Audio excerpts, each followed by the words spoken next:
Well, you see, we thought that consciousness was an emergent quality of brain activity. So the brain activity numbers around that is 10 to the power of 16. Now just think about that. That's 10 with 16 zeros after it. And if you take one of those as a trigger, that's the amount of triggers that the brain gives off at one time.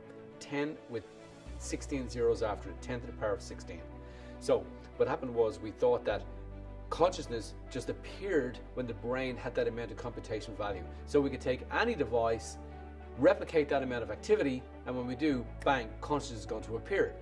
But if we look at the science around quantum physics, we see this, that if consciousness creates what's called expectation, which is kind of a Platonic knowingness, and that expectation then influences what we call potential, which are frequencies, and those frequencies then collapse into one to create matter, and then we live in a matter universe.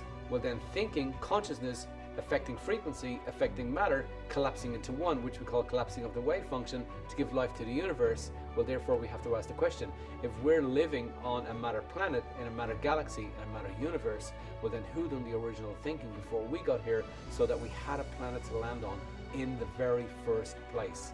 So who done the original thinking? Beta then is the gateway, it's the doorway to alpha, and alpha is kind of combines different brain frequencies together in one. Now alpha is the quintessential oscillation linking all of the brain rhythms together.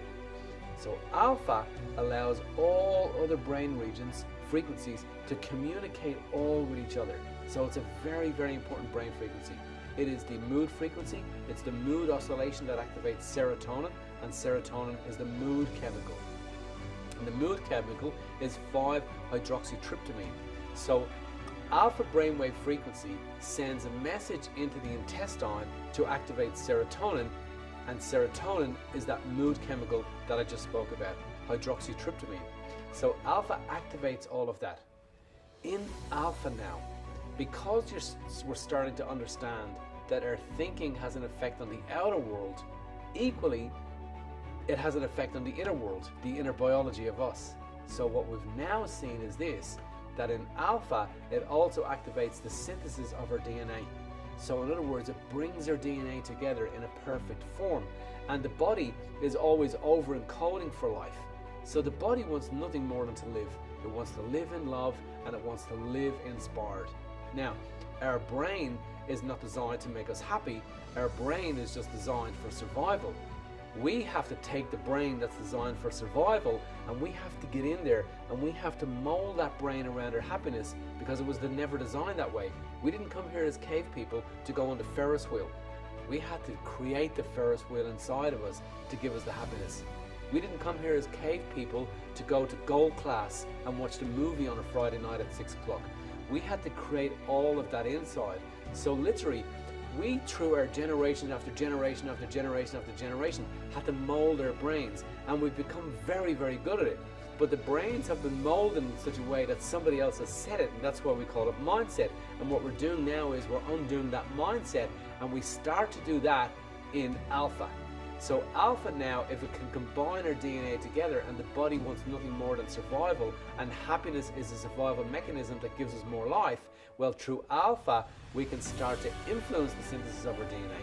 Equally, alpha at the same time then also helps us to grow our synapses. So for example, in my experience in meditation, I came along, and in my meditation, I was seeing that part of my brain that had been damaged through the damage, through the bang, through the accident, and through the stress of going to school. And I was starting to see inside my brain, and I didn't know the brain maps in there. But what I did know is this, that I could influence my synaptic connections.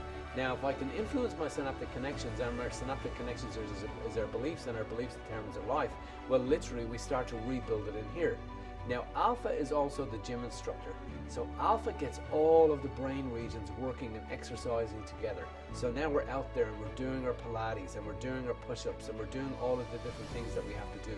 And literally in exercising our brain, such as when we go to the gym, well, when we go to the gym, if we start pumping that iron, well, we're going to start to build muscle. So we're going to start to build new cells. when we do alpha and we're in our brainwave frequency in our meditation, we're literally doing the same thing, except rather than in the gym influencing our body, we're in the gym in our mind, influencing our mind and building not new muscle, but new synaptic connections. And when we build new synaptic connections in alpha, you can get right into your hippocampus in alpha and right into your different brain regions and in your hippocampus because it's your long-term memory. You can literally influence yourself to remember longer, to remember better, to remember well. Literally, we can think ourselves to being smarter right in that moment in time. So how do we do that now? So in your meditation, you start to see right in, you don't even have to know where your hippocampus, your long-term memory banks are. You just have to believe that in your meditation that you're enhancing and reinforcing your memory. And if you do that every single day, just watch as you come out and you start to feel, you start to think, and people start to say to you, how are you remembering those things that you couldn't remember in the past? That's how powerful this whole thing of meditation is.